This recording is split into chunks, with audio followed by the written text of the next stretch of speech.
میں آپ سے گزارش کروں گا اور زور اپیل کروں گا کہ دوستوں نمازیں پڑھ دیں. زندگی کا کوئی پتہ نہیں ہے. ظاہر سے آپ دیکھتے ہیں نا، ایک بندہ جاتا ہے اور بعد میں خبر آتی ہے کہ اس کی دل کی دھڑکن بند ہو گئی ہے، تو ہارٹ اٹیک ہو گیا اور بندہ مر جاتا ہے. زندگی کا کوئی پتہ نہیں ہے. ہمارے دنیا میں آنے کا مقصد جو ہے اللہ تبارک و تعالیٰ کی عبادت ہے، اور اس مقصد کا پتہ ہمیں قرآن سے چلا. وما خلقت الجن والانس الا ليعبدون، یہ قرآن پاک کی آیت گواہ ہے. 700 مرتبہ رب الجلال نے قرآن کے اندر نماز کا حکم دیا. سرکار دو عالم صلی اللہ علیہ وسلم فرماتے ہیں جو بندہ جان بوجھ کر ایک نماز چھوڑ دیتا ہے، جہنم کے دروازے پر اس کا نام لکھ دیا جاتا ہے. ایک موقع پر ایک ہی حدیث پاک اس حوالے سے بیان ختم کرتے ہیں. حضور فرماتے ہیں کہ اے میرے صحابہ، اللہ سے دعا مانگا کرو کہ اللہ تعالیٰ تمہیں بدبخت اور محروم نہ رہنے دے. اور پھر خود ہی فرمایا کہ جانتے ہو بدبخت اور محروم کون ہے؟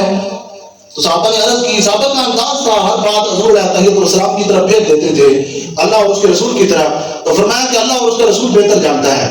حضور علیہ السلام نے فرمایا سنو، تم میں جو بھی شخص نماز نہیں پڑھتا، جان بوجھ کر جو بندہ نماز چھوڑ دیتا ہے، آپ نے فرمایا وہ بدبخت اور محروم ہے، اور اسلام کے اندر اس کا کوئی حصہ نہیں ہے.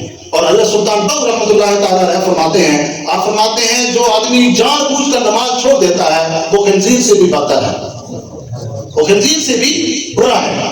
تو حضور غوث اعظم فرماتے ہیں جس گھر میں ایک بے نمازی رہتا ہو اس گھر کی نحوست 40 گھروں تک جاتی ہے. تو جس میں کئی بے نمازی رہ رہے ہوں اس گھر کی نحوست کا عالم کیا ہوگا. اس لیے دوستو 5 وقت کی نماز آپ خود بھی پڑھیں اور اپنے گھروں کے اندر اپنے بیوی بچوں بہن بھائیوں کو بھی اور اپنے پڑوسیوں اور اپنے رشتہ داروں کو بھی نماز بندگانہ کی تلقین کریں.